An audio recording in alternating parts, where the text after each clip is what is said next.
Imagine this: you spend your entire life striving for a heavenly reward or dreading eternal punishment in hell.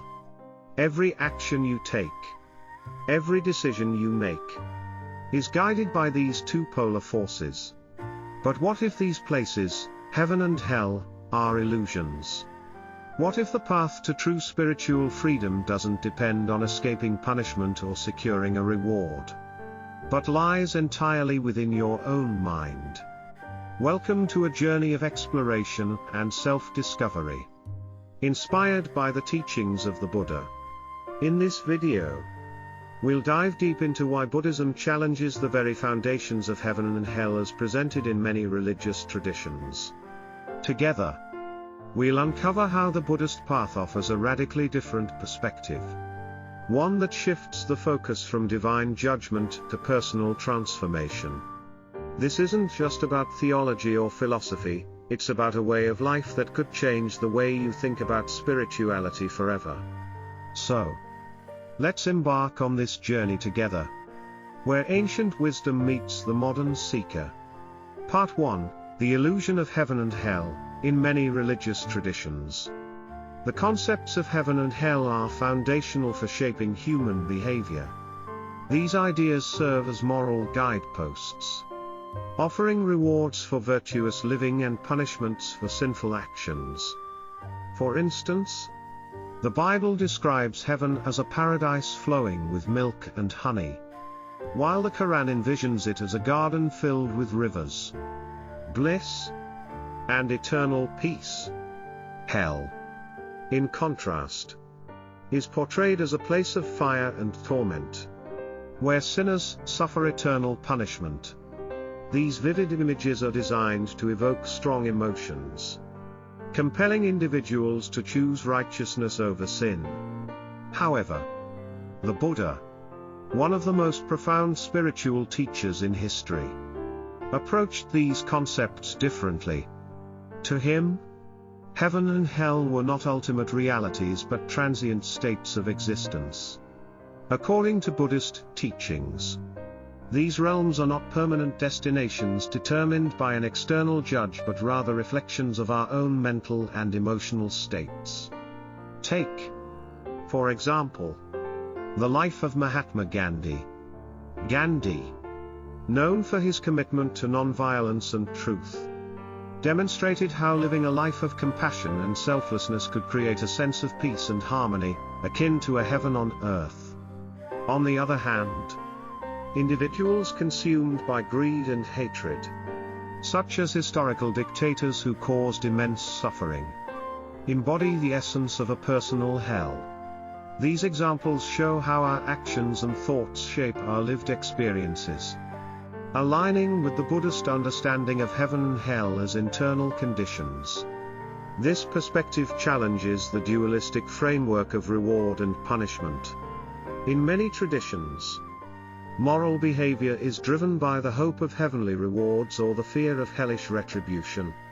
However, Buddhism asks a different question: what if true freedom lies beyond these constructs? What if the pursuit of heaven and the avoidance of hell are themselves forms of attachment, keeping us trapped in a cycle of desire and aversion? To understand this, consider the life of Steve Jobs, the visionary founder of Apple. Jobs was known for his relentless pursuit of innovation and his profound interest in spirituality, including Buddhism. Despite achieving massive success, Jobs acknowledged that material rewards, even on a scale as grand as his, could never bring lasting fulfillment. Instead, he explored mindfulness and self-awareness, seeking liberation from the constant striving and attachment that often defines human ambition.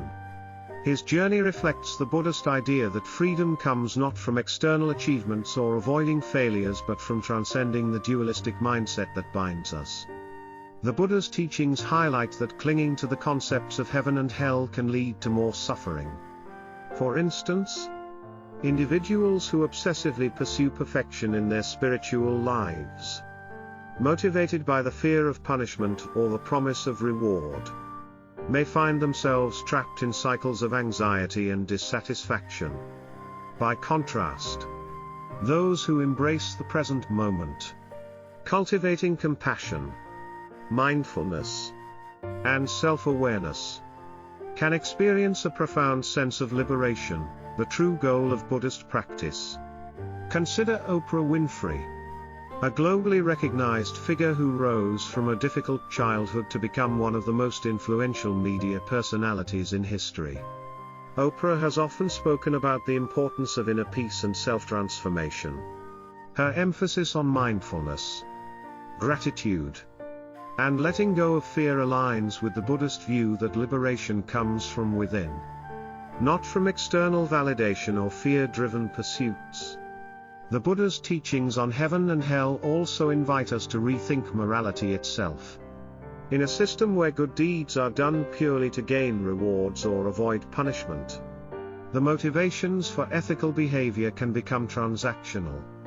Buddhism offers a different perspective. Genuine morality arises not from fear or desire but from a deep understanding of interconnectedness and compassion.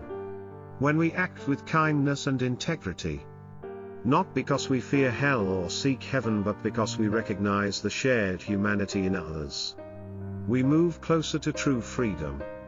For example, consider Nelson Mandela, who spent 27 years in prison for opposing apartheid in South Africa. Despite enduring immense suffering, Mandela chose forgiveness and reconciliation over hatred and vengeance. His actions were not driven by a desire for personal reward or fear of punishment but by a profound sense of justice and compassion for humanity. Mandela's legacy illustrates how transcending dualistic thinking, the simplistic division of good versus evil, reward versus punishment, can lead to transformative outcomes for both individuals and society. In conclusion, the Buddhist view of heaven and hell as transient states, rather than eternal destinations, challenges us to shift our focus inward. It asks us to examine our own minds and actions, recognizing that the conditions we create through our thoughts and deeds shape our reality. This perspective encourages a profound sense of personal responsibility, inviting us to transcend fear and desire and find freedom beyond the illusions of heaven and hell. By embracing this path, we can cultivate a life of genuine peace and fulfillment, free from the constraints of dualistic thinking. Part 2, The Path to Nirvana. The Buddha's teachings on nirvana offer a profound departure from the traditional concepts of salvation in many religions. Unlike heaven, which is often envisioned as a physical or metaphysical destination, nirvana is a state of being, a liberation from suffering, desire, and attachment. It is not a reward given by a deity or an outcome of divine judgment but a personal transformation achieved through introspection and self-discipline. The source of suffering, attachment and craving, at the core of Buddhist philosophy, is the understanding that suffering, or dukkha, arises from our cravings and attachments. We cling to material possessions, relationships, identities, and even to beliefs. This attachment perpetuates the cycle of samsara, the endless loop of birth, death, and rebirth. Consider the story of Jeff Bezos, the founder of Amazon and one of the wealthiest individuals in the world. Despite his immense fortune, Bezos, like all humans, faces challenges that money cannot solve, such as personal relationships or the impermanence of life. His focus on innovation and exploring space through Blue Origin reveals a desire to transcend earthly limitations. Yet, in the Buddhist view, even such pursuits reflect an attachment to achievement and legacy, which binds us to the cycle of suffering. Nirvana represents the ultimate freedom from these attachments. It is a state of equanimity and peace where the mind is no longer ensnared by desires or fears. In achieving this, one escapes the suffering caused by craving and the illusion of permanence. Self-directed liberation. What makes the path to nirvana revolutionary is its self-directed nature. There is no external savior, no divine judgment, and no ultimate arbiter deciding one's fate. The journey to liberation is entirely internal, guided by one's awareness, mindfulness, and ethical actions.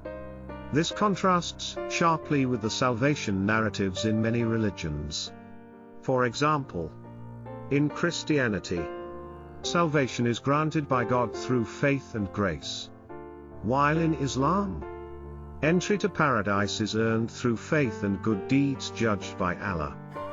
Buddhism, however, places the responsibility for liberation squarely on the individual.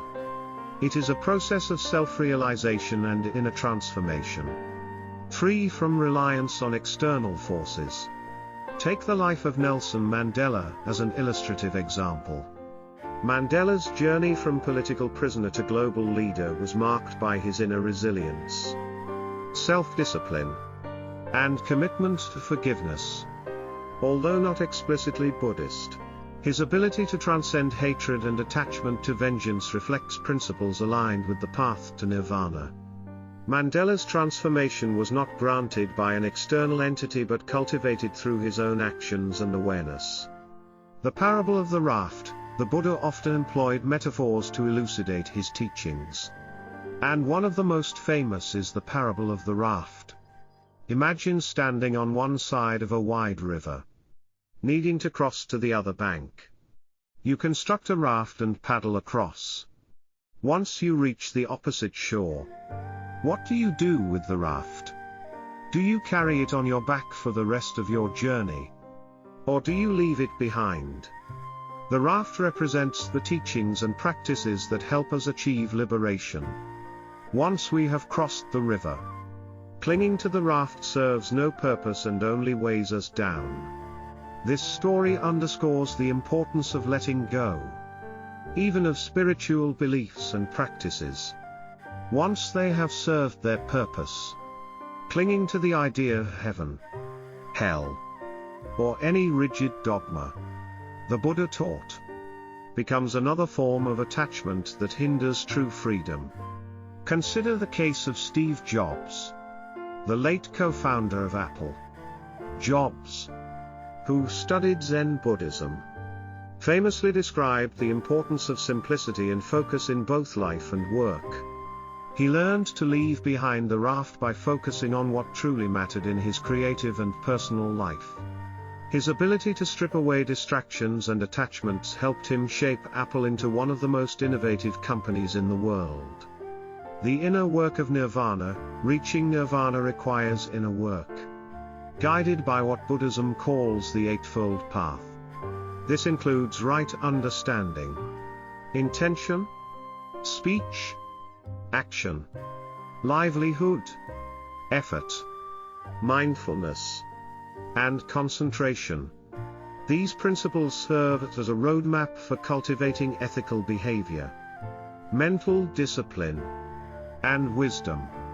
For instance, mindfulness, the practice of being fully present in the moment, has gained widespread popularity in modern times, thanks in part to public figures like Oprah Winfrey. Oprah often advocates for mindfulness and gratitude as tools for personal growth, echoing Buddhist teachings. These practices help individuals detach from the relentless pursuit of external validation and instead focus on inner peace and self-awareness. Transcending heaven and hell. The path to nirvana challenges not only the constructs of heaven and hell but also the entire framework of reward and punishment.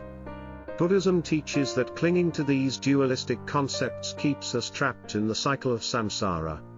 Instead, liberation comes from transcending such constructs altogether. Think of Albert Einstein, who once said, "The important thing is not to stop questioning." Einstein's relentless pursuit of understanding and his willingness to challenge conventional beliefs mirror the Buddhist emphasis on questioning and introspection. Similarly, the path to nirvana requires individuals to critically examine their beliefs. Let go of attachments, and embrace the impermanence of all things. Lessons from the path. Ultimately, the journey to nirvana is a deeply personal one, requiring self-discipline, introspection, and a willingness to let go of attachments. It teaches us that liberation is not a gift to be earned or a place to be reached, but a state of mind to be cultivated. By looking inward and focusing on the present moment, we can begin to free ourselves from the suffering caused by desire and attachment.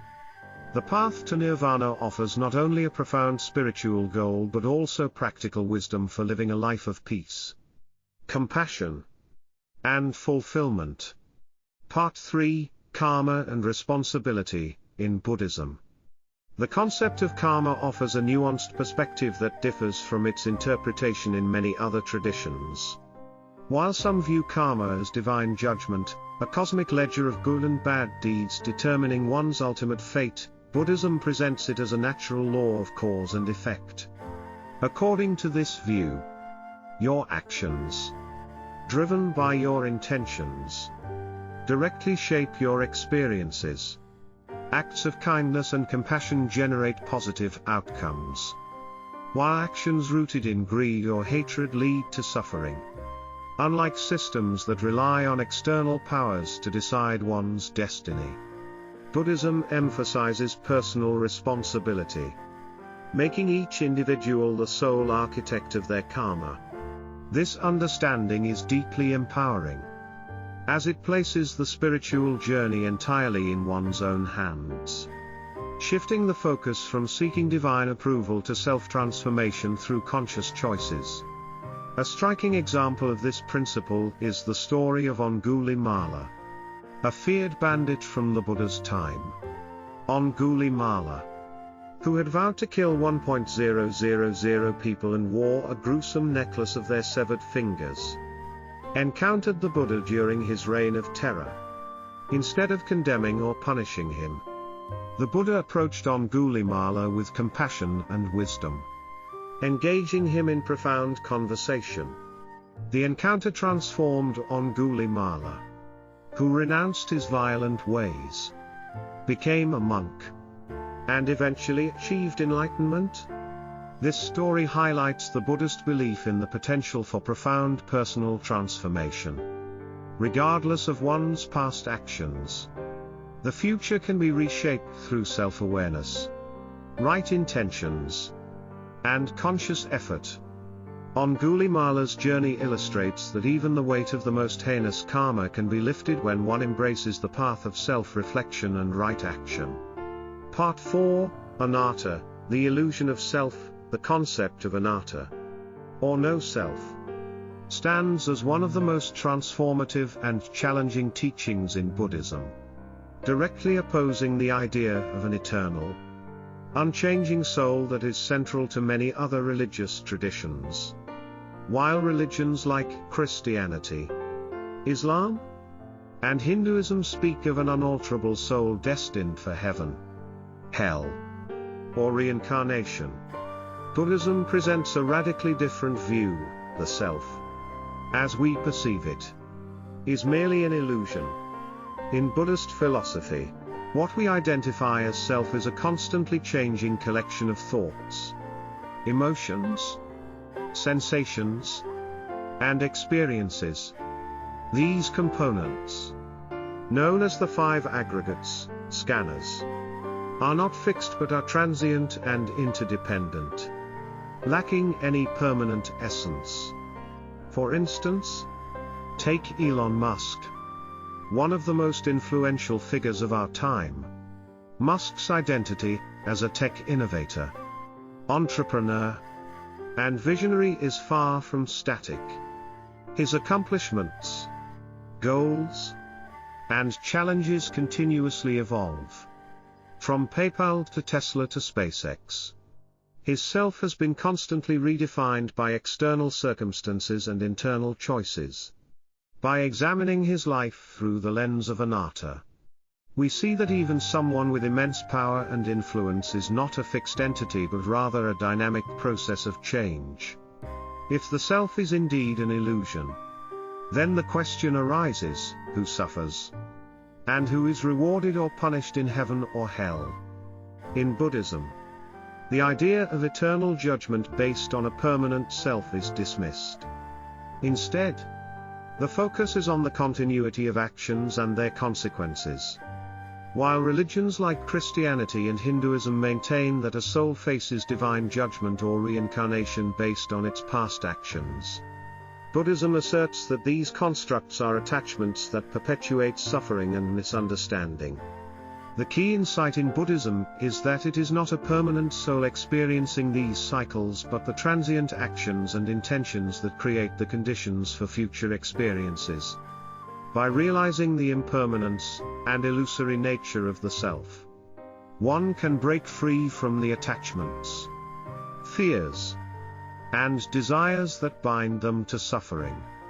This is the essence of the path to nirvana, where liberation comes not from holding on to the concept of a permanent self, but from transcending it. Mahatma Gandhi, for example, exemplified these principles. Though not explicitly Buddhist, he embraced selflessness and renounced material possessions and ego-driven ambitions to serve the greater good. His life demonstrated how letting go of the illusion of self leads to profound personal freedom and the ability to impact the world positively. However, the clinging to the illusion of self often leads to fear and suffering. People fear the loss of their identities, possessions, and loved ones because they mistakenly believe these things define who they are. Buddhism identifies this attachment as the root cause of suffering. Celebrities like Oprah Winfrey, who often share their struggles with balancing fame, identity, and personal growth, offer an example of this tension. Oprah's journey toward mindfulness and self-awareness reflects a conscious effort to transcend the superficial aspects of self, such as wealth and public image, in favor of deeper, universal truths. Though not explicitly embracing anatta, Oprah's personal development reflects a recognition of the illusory nature of the self. Recognizing the illusion of self is not just a theoretical or abstract exercise, it has practical implications for everyday life. Consider the analogy of a glass of water held tightly in your hand. The more tightly you grip it, the more likely it is to slip or break. Similarly, the more tightly we cling to the idea of a permanent self, the more we suffer. Letting go of this grip, however, allows us to experience life with greater clarity, peace, and freedom. The scientific community increasingly supports the Buddhist concept of anatta. Modern neuroscience, particularly research by experts like Dr. Anil Seth, shows that our perception of self is not a fixed entity but a construct generated by the brain. Our sense of self is created through memories, sensory input, and cognitive processes. This scientific understanding aligns with the ancient Buddhist teachings, reinforcing the idea that the self is a dynamic process rather than a permanent, unchanging core. Living with the recognition that the self is an illusion enables individuals to live without the fear of loss or failure. When people understand that their true nature is not bound by the constructs of identity, possessions, or even the fear of death, they find a greater sense of freedom and peace.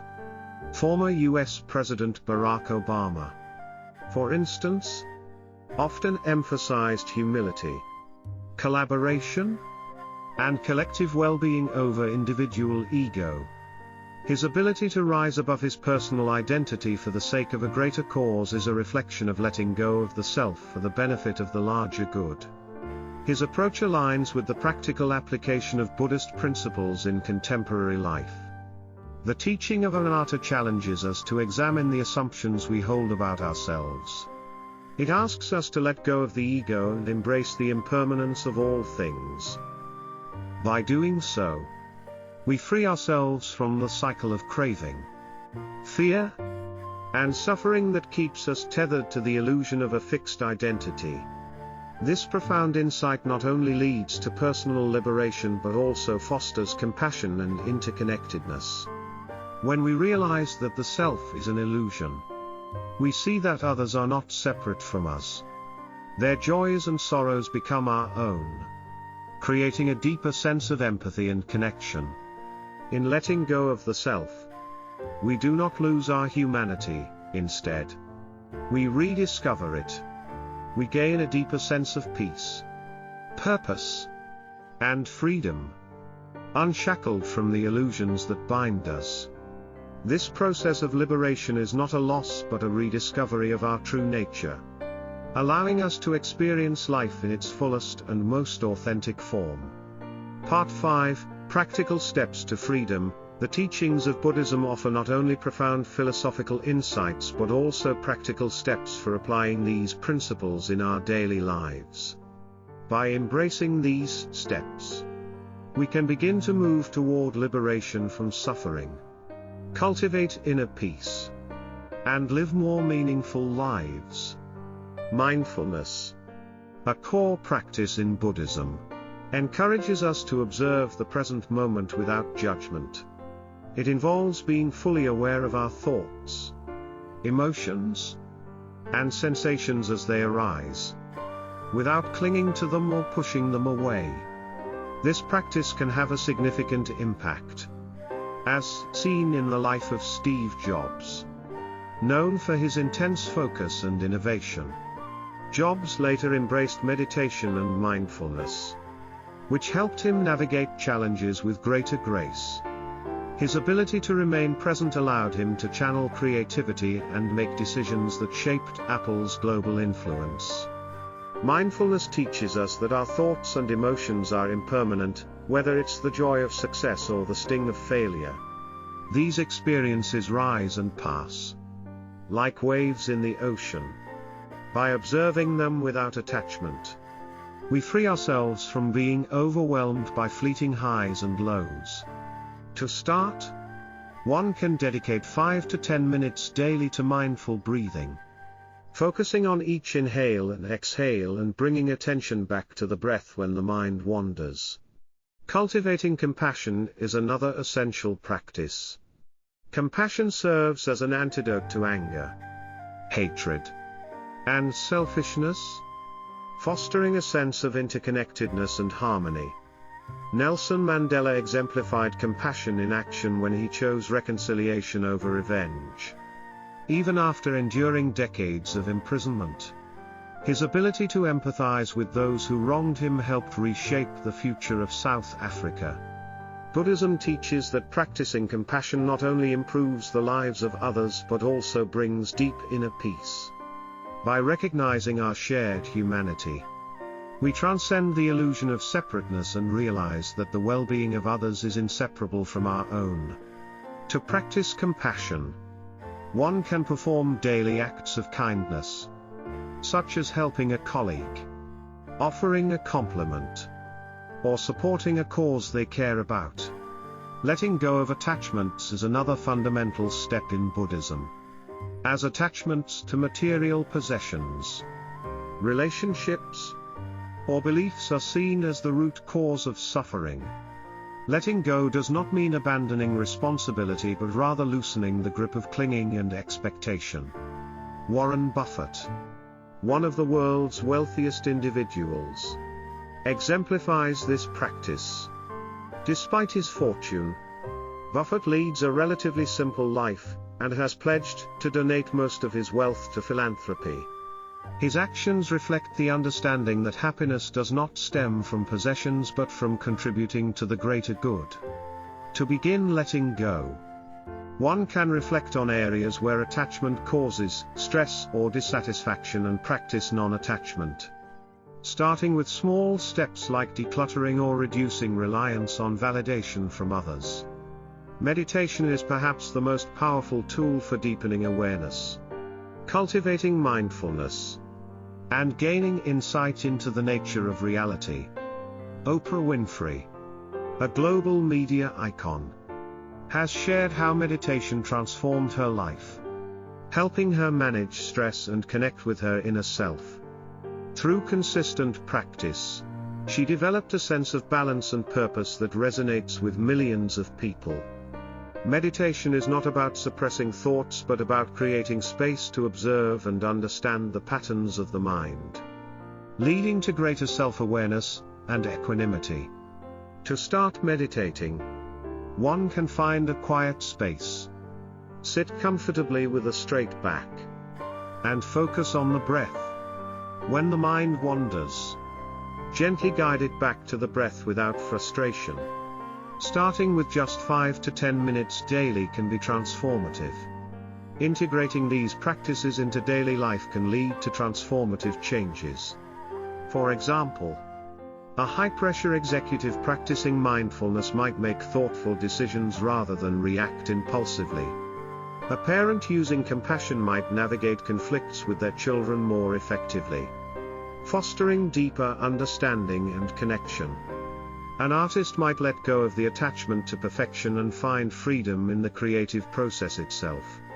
The ripple effect of these practices extends beyond personal well-being, influencing others around us. When more people act with mindfulness and kindness, entire communities can be transformed. As the Dalai Lama once said, "If you want others to be happy, practice compassion. If you want to be happy, practice compassion." By incorporating these practical steps, mindfulness, compassion, non-attachment, and meditation, into our lives, we can embody the teachings of Buddhism in a tangible, meaningful way, taking the first steps toward true freedom. The Buddha's teachings challenge us to rethink spirituality. Instead of striving for rewards or fearing punishment, we are invited to look inward and transform ourselves. Heaven and hell are not destinations but reflections of our own minds. True liberation lies beyond these illusions, in the freedom of nirvana. So, what will you choose? Will you continue to chase illusions? Or will you embark on the path to true freedom? The choice is yours. Let us know your thoughts in the comments below. And if this journey resonated with you, please like, subscribe, and share this video.